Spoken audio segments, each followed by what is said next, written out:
بسم اللہ الرحمن الرحیم۔ السلام علیکم ورحمۃ اللہ وبرکاتہ۔ میں محمد مہدی حسن ندوی آپ سب کے سامنے حاضر ہوں۔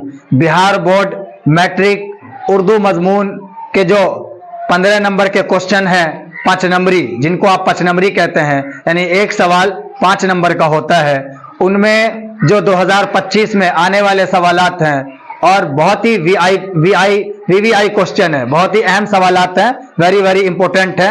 ان سوالوں کو آپ یاد کر لیں، اور جو میں بتا رہا ہوں آپ کو، جتنا میں آپ کو بتاؤں گا، اگر آپ اتنا ہی دیکھ کر چلے جاتے ہیں تو آپ کے جو ہے 3 سوالات آپ کو کرنے ہیں، انشاءاللہ آپ 15 نمبر حاصل کر لیجئے گا۔ دیکھیے، نظم ہے مناظر قدرت، اس کا خلاصہ لکھنا ہے۔ خلاصہ بولتے ہیں شارٹ کو، سمری کو، ہے نا۔ کوئی کہانی ہوتی ہے یا کوئی کویتا ہے، اس کے اندر جو کچھ بیان کیا جاتا ہے، اس کو مختصر انداز میں لکھنے کو خلاصہ کہتے ہیں۔ تو مناظر قدرت چک بست کی بہترین نظم ہے۔ یہ نظم پتہ ہے کہ یہ چک بست کی نظم ہے۔ اس کے دو نام ہے، اس نظم کے 2 نام ہے، ایک ہے مناظر قدرت اور دوسرا نام ہے مناظر فطرت۔ آپ کو پریشان نہیں ہونا ہے نام دیکھ کر، نام یاد رکھیے گا کہ 2 نام ہے۔ مناظر قدرت چک بست کی بہترین نظم ہے۔ اس نظم میں انہوں نے ہندوستان کے فطری حسن و جمال کو بیان کیا ہے۔ ایک بار شاعر نے دہرادون کا سفر کیا تھا۔ دہرادون پہاڑی علاقہ ہے اور بہت ہی خوبصورت ہے۔ شاعر نے جو کچھ اپنی آنکھوں سے دیکھا اور محسوس کیا، اسی کو شعر میں ڈھال دیا ہے۔ ہوا کیا تھا کہ شاعر جو ہے وہ اتراکھنڈ کی راجدھانی دہرادون کا سفر کرتے ہیں، اور ہمیں معلوم ہے کہ دہرادون جو ہے وہ پہاڑی علاقہ ہے اور بہت ہی خوبصورت ہے۔ تو جب شاعر وہاں سفر کرتے ہیں تو جو دہرادون کی فطری خوبصورتی ہے، یعنی بھارت کا جو نیچرل بیوٹیفل ہے، مطلب نیچرل خوبصورتی ہے، بیوٹی ہے، اس کو شاعر نے جو ہے اس نظم میں لکھا ہے۔ تو شاعر جب دہرادون جاتے ہیں تو وہاں کی جو خوبصورتی کو وہ دیکھتے ہیں تو اس خوبصورتی کو نظم کی شکل میں لکھ دیتے ہیں، اور اسی کا نام پڑتا ہے مناظر قدرت۔ تو آپ کو اتنا ہی لکھنا ہے۔ اگر پوچھا جائے کہ نظم مناظر قدرت کا خلاصہ لکھیے تو آپ کو یہ لکھنا ہے، انشاءاللہ 5 نمبر آپ حاصل کر لیں گے۔ دوسرا ہے نظم انڈیا گیٹ کا خلاصہ۔ انڈیا گیٹ کس کی نظم ہے؟ جگناتھ آزاد کی نظم ہے نا۔ اس کا خلاصہ ہمیں لکھنا ہے۔ تو پہلے میں پڑھ دیتا ہوں، اس کے بعد سمجھاؤں گا۔ انڈیا گیٹ جگناتھ آزاد کی نظم ہے۔ اس میں شاعر نے، یعنی اس نظم میں شاعر نے قومی حمیت کو للکارا ہے اور انڈیا گیٹ کی عظمت کا ذکر کیا ہے، اور یہ بتایا ہے کہ یہ گیٹ بھارت کی تاریخ کا روشن باب ہے، اگرچہ اسے انگریزوں نے بنایا ہے۔ شاعر کو بار بار احساس ہوتا ہے کہ اپنی پہچان کے لیے ہم دوسروں کے محتاج ہیں۔ ہر طرف غریبی، فقر و فاقہ اور تنگ دستی ہے، پھر بھی ہمیں انگریزوں کی نشانی پر فخر ہے۔ یعنی انڈیا گیٹ پتہ ہے ہمیں کہ انڈیا گیٹ کو انگریزوں نے بنایا تھا۔ یہ سوال بھی آتا ہے 1 نمبری میں کہ انڈیا گیٹ کی تعمیر کس نے کی تھی؟ تو انڈیا گیٹ کی تعمیر انگریزوں نے کی تھی۔ اور انڈیا گیٹ کہاں ہے؟ انڈیا گیٹ دلی میں ہے۔ تو اس نظم میں شاعر نے یہ بتایا ہے کہ انڈیا گیٹ جو ہے وہ بھارت کی روشن تاریخ کا ایک باب ہے، یعنی بھارت کی جو تاریخ ہے اس کا یہ ایک سنہرا باب ہے، اور یہ انگریزوں کی بنائی ہوئی عمارت ہے۔ اس پر ہم فخر کرتے ہیں۔ ہمیں اس پر فخر کرنے کے بجائے بھارت کے اندر جو غریبی ہے، بھوک مری ہے، تنگ دستی ہے، تنگ حالی ہے، فقر و فاقہ ہے، ہر طرف لوگ غریبی میں جی رہے ہیں، ہمیں ان لوگوں کو، بھارت کے لوگوں کو غریبی سے، تنگ دستی سے، بھوک مری سے نکالنا چاہیے، اور ہمیں اپنی بنائی ہوئی عمارت پہ فخر کرنا چاہیے، نہ کہ دوسروں کی عمارت جو بنائی ہوئی ہے ان پر ہمیں فخر کرنا چاہیے۔ اگلی نظم کا خلاصہ دیکھتے ہیں۔ اگلی نظم ہے ہم نوجوان ہیں۔ ہم نوجوان ہیں، اس کو پہلے پڑھ دیتا ہوں، اس کے بعد سمجھاتا ہوں۔ ہم نوجوان ہیں پرویز شاہدی کی ایک جدید نظم ہے، یعنی پرویز شاہدی کی لکھی ہوئی نظم ہے، اور یہ ایک جدید نظم ہے۔ اس نظم کو شاعر نے کلکتہ کے ایک اجلاس میں پڑھا تھا، جس میں بہت سارے نوجوان موجود تھے۔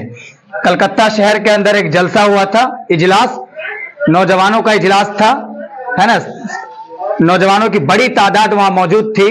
تو اس نظم کو شاعر نے اسی اجلاس میں پڑھا تھا۔ اس نظم میں شاعر نے نوجوانوں کے جذبات کی بھرپور ترجمانی کی ہے۔